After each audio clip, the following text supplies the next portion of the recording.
जैसा कि आपको पिछले वीडियो में बताया था कि अगला वीडियो जो होगा वो हमारा वर्ब पर आधारित होगा। तो ये वर्ब, ठीक है, इसका हिंदी होता है क्रिया। किसी शब्द, अगर मैं थोड़ा सा हिंदी में इसे इलोबरेट करता हूँ, कोई एक ऐसा शब्द होता है जिससे हमें किसी काम के बारे में पता चलता है, या किसी वस्तु का संबंध किस व्यक्ति से है उसके बारे में पता चलता है, या फिर यूं कहें कि किसी वस्तु की अवस्था कैसी है उसके बारे में पता चलता है, उसे हम लोग क्रिया कहते हैं। अब आगे आते हैं, इसका अंग्रेजी डिफिनेशन क्या होता है। यहाँ आप लोगों को सामने दिख रहा होगा, लिखा हुआ a verb is a word which denotes an action. Action का मतलब होता है कोई भी काम, ठीक है। पोसेशन और ए स्टेट ऑफ बीइंग। पोजीशन मतलब होता है किसी वस्तु का संबंध किस व्यक्ति से है, और स्टेट ऑफ बीइंग का मतलब होता है कि वस्तु की अवस्था क्या है। तो ये तीन चीजें हमें पता चलती है। लेकिन आप ऐसे कर सकते हैं कि रिलेशन भी हमें भर भी बताता है। जैसे अगर मैं उदाहरण पे समझाऊं, आई हैव ए कार, तो यहाँ कार का रिलेशन किससे है, मेरे से है, तो वो भी भर बताता है। लेकिन मुख्य रूप से ये तीन चीज हमें जाननी है, एक्शन, पोजीशन और स्टेट ऑफ ए बीइंग। अब आती है बारी की वर्ब का एग्जांपल। जैसा कि ब्लैक बोर्ड पे आप लोगों को नहीं दिख रहा होगा वर्ब का एग्जांपल, मैं ओरल बता रहा हूं। एग्जांपल में आप कुछ भी लिख सकते हो, ईट, स्लीप, कम, गो, जंप, राइट, प्ले, ये सारे वर्ब के एग्जांपल्स है, ठीक है। तो वर्ब हमें तीन चीज मुख्य रूप से बताता है, वो क्या क्या, एक्शन, पोजीशन और स्टेट, ठीक है।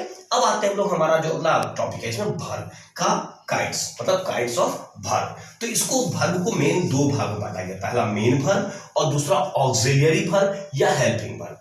फिर से एक बार सुन रहे आप लोग, वर्ब को यहाँ पर मुख्य रूप से दो भाग में बांटा गया है, मेन वर्ब और ऑक्सिलरी वर्ब या हेल्पिंग वर्ब। तो पहले ऑक्सिलरी वर्ब बोला जाता था, जिसे आजकल हेल्पिंग वर्ब के रूप में बताया जाता है, ठीक है। तो हम पहले मेन वर्ब को क्लियर करते हैं। मेन वर्ब को फिर आगे दो भाग में बांटा गया है, transitive verb and intransitive verb. तो ट्रांजिटिव वर्ब जो होता है उसमें अगर आप व्हाट लगा के प्रश्न पूछते हैं और आपको अगर जवाब मिल जाती है तो वो क्या कहलाएगा, ट्रांजिटिव वर्ब कहलाएगा। जैसे मैं उदाहरण दूं, he eats, what eats, roti, rice, pulse, bread, biscuit, anything. तो हमें जवाब मिल जा रहा है, तो इसका मतलब वो क्या हो गया, ट्रांजिटिव वर्ब हो गया।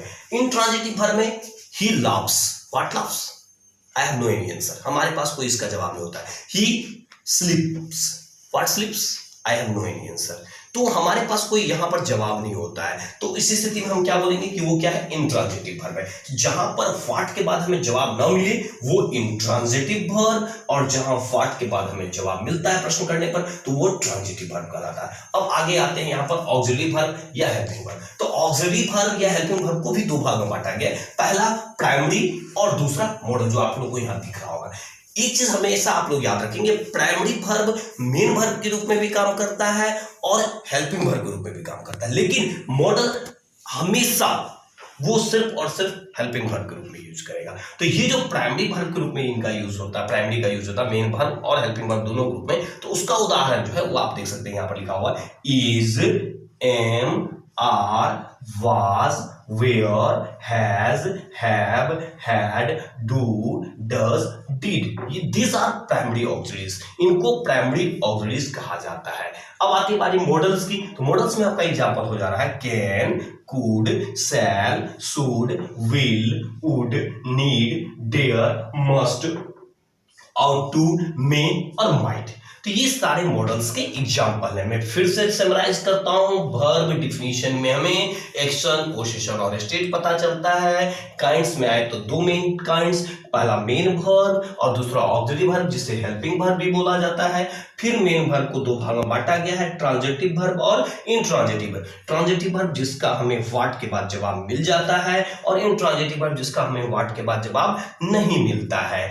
फिर ऑक्सिलरी वर्ब और हेल्पिंग वर्ब की अगर बात की जाए तो इसे भी दो भाग में बांटा गया है, पहला प्राइमरी और दूसरा मॉडल। प्राइमरी जिसके बहुत सारे एग्जांपल्स हैं, लेकिन हमें ये याद रखना होगा कि प्राइमरी वर्ब जो है वो हमेशा हेल्पिंग वर्ब और मेन वर्ब दोनों के रूप में काम कर सकते हैं परिस्थिति के अनुसार, demand of sentence. Next model ये हमेशा हेल्पिंग वर्ब के रूप में ही आएंगे। एग्जांपल प्राइमरी का अगर देखें बात करें तो is, am, are, was, were, has, have, had, do, does, did. अगर बात करें मॉडल्स की, एग्जांपल्स की, तो can, could, shall, should, will, would, need, dare, must, ought to, may and might. तो ये वर्ब का समराइज था आप लोगों को। आई थिंक आप लोग को समझ में आया हो। अगर ढंग से समझ में आया हो तो जरूर लाइक कीजिएगा। Thank you.